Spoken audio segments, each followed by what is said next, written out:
మహబూబాబాద్ జిల్లా తొర్రూరు పట్టణంలో జరిగిన మున్సిపల్ ఎన్నికల నేపథ్యంలో 14వ వార్డు కాంగ్రెస్ పార్టీ బలపరిచిన అభ్యర్థుల నామినేషన్ కార్యక్రమం ఘనంగా జరిగింది. ఈ కార్యక్రమంలో పాలకుర్తి శాసనసభ్యురాలు Yashasvi Reddy, TPCC vice president Jhansi Rajender Reddy పాల్గొన్నారు.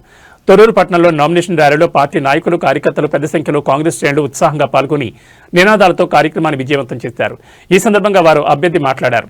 వార్డులోని పేదలకు ఇందిరమ్మ ఇండ్లు, సంక్షేమ పథకాలు అందేలా, కాలనీలో సీసీ రోడ్లు, డ్రైనేజీలు, విద్యుత్ దీపాలు వంటి సౌకర్యాలు సమకూరేలా కృషి చేస్తారని తెలిపారు. వార్డు ప్రజలు పెద్ద మనసుతో ఆలోచించి ఆశీర్వదించి భారీ మెజార్టీతో గెలిపించాలని కోరారు. ఈ కార్యక్రమంలో స్థానిక ప్రజాప్రతినిధులు, సీనియర్ నాయకులు, మహిళా నాయకులు, యువత పెద్ద ఎత్తున పాల్గొన్నారు.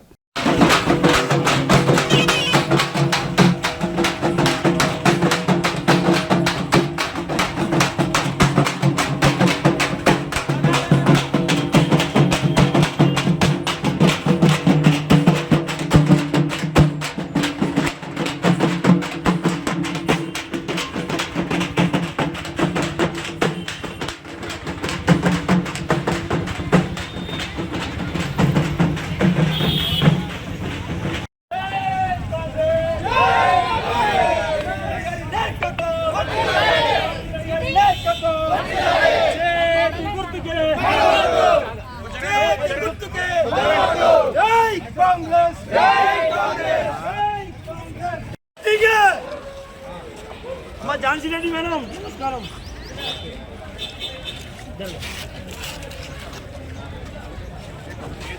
సైడ్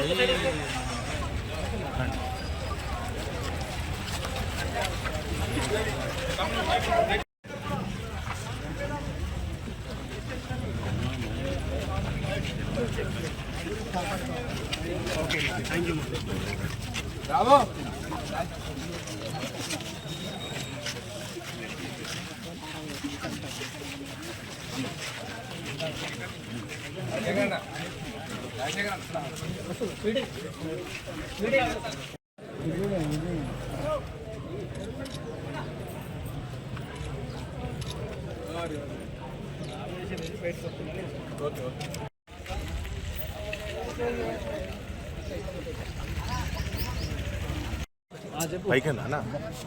ఈరోజు తొర్రూరు మున్సిపాలిటీలో 14వ వార్డు కౌన్సిలర్గా సోమ రజనీ రాజశేఖర్ గారు, పాలకుర్తి నియోజకవర్గ శాసనసభ్యురాలు గౌరవ శ్రీమతి మామిడాల యశస్వి రెడ్డి గారు, తెలంగాణ ప్రదేశ్ కాంగ్రెస్ కమిటీ ఉపాధ్యక్షుడు ఝాన్సీ రాజేందర్ రెడ్డి గారి ఆదేశాల మేరకు కాంగ్రెస్ పార్టీ బలపరిచిన అభ్యర్థిగా 14వ వార్డులో నామినేషన్ వేయడం జరిగింది.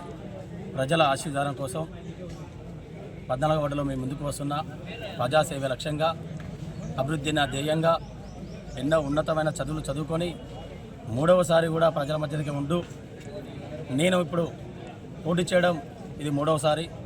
2013లో బీసీ ఉమెన్ తొర్రూరు మేజర్ గ్రామ పంచాయతీగా సోమ రజనీ గారు అప్పుడు నామినేషన్ వేయడం జరిగింది.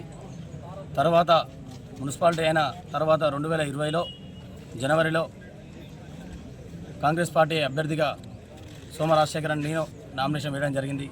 ఈ 2 సార్లు కూడా అతి తక్కువ ఓట్లతో ఓటమి పాలయ్యి గత ప్రభుత్వ అరాచకాలు ఎన్నో ఇబ్బందులు పెట్టి కేసుల పాలు చేసి నన్ను ఇబ్బందులు గురి చేసినా కూడా 2020లో అతి తక్కువ మెజార్టీతో ఓడిపోవడం జరిగింది. మరొకసారి ప్రజల మధ్యకు 2026 ఇప్పుడు మళ్ళీ ఉమ్మని అవ్వడం వల్ల మా భార్యని మళ్ళీ పోటీలో పెట్టడం జరిగింది. తను ఒక డిగ్రీ లెక్చరర్గా, ఒక ఉద్యోగిగా పదవి విరమణ చేసి మళ్ళీ నామినేషన్ వేయడం జరిగింది. ఎన్నో ఉన్నతమైన చదువులు చదివి ప్రజాసేవకై మేము ముందుకు వస్తున్నాం. ప్రజలారా ఒకసారి ఆలోచించండి. ఖచ్చితంగా ప్రజాసేవ లక్ష్యంగా మేము ముందుకు వస్తున్నాను. ఎన్నో అభివృద్ధి కార్యక్రమాలు చేశాను. ఓటు అడిగే హక్కు నాకుంది. ఎందుకంటే నేను గత 15 సంవత్సరాలుగా రాజకీయంలో ఉండి ఏ రోజు కూడా నేను వార్డును వదిలిపెట్టలేదు, ఊరును వదిలిపెట్టలేదు, పార్టీని వదిలిపెట్టలేదు.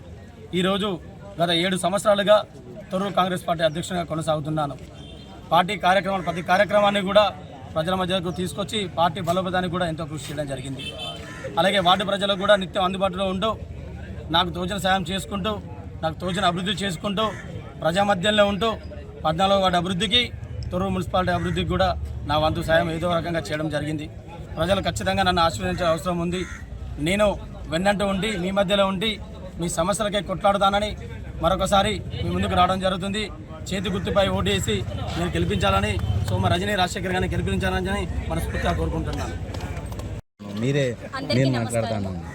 తొర్రూరు మున్సిపాలిటీ ఎన్నికల్లో 14వ వార్డు అభ్యర్థిగా కాంగ్రెస్ పార్టీ నుంచి నాకు అధికారికంగా 14వ వార్డు అభ్యర్థిగా నన్ను పేర్కొన్నారు. నా పేరు సోమ రజని రాజశేఖర్. నేను మీ ముందుకు ప్రతిరోజు నేను ఒకటే అనుకుంటున్నాను, ఏంటంటే ఏదైనా పేదవాళ్ళు ఎవరున్నా వాళ్ళకి సాయం చేసే గుణం మా కుటుంబంది. నాది మా శేఖర్దే కాదు, మా మామయ్య మా అత్తయ్య కూడా ఏ విషయంలోనైనా ఎవ్వరికీ కాదనకుండా సాయం చేస్తారు. అదే ధ్యేయంతో ముందుకెళ్ళాలని ప్రతి విషయంలోనూ మా వార్డులో కానీ మా ఊర్లో కానీ ఎక్కడున్నా ఏదైనా సమస్యల్ని ఏదైనా పరిష్కరించాలనే ఉద్దేశంతో నేను చేసే ఉన్నత పదవి కూడా నేను డిగ్రీ లెక్చరర్ అండి. అయినా వదులుకొని నా భర్త సాయంతో నేను ముందుకు అడిగేయాలనుకుంటున్నాను. మీ అందరి ఆదరణ, మీ అందరి ఆశీస్సులు నాపై ఉండాలని, మీ అమూల్యమైన ఓటును చేకూర్చుకోవాలని కోరుకుంటున్నాను. మా వార్డు ప్రజలు మా ఆడబిడ్డను గెలిపించుకోవాలని, అమూల్యమైన ఓటును చేయి గుర్తుకు వేసి భారీ మెజారిటీ తోటి మమ్మల్ని గెలిపించాలని కోరుకుంటున్నాను. ధన్యవాదాలు.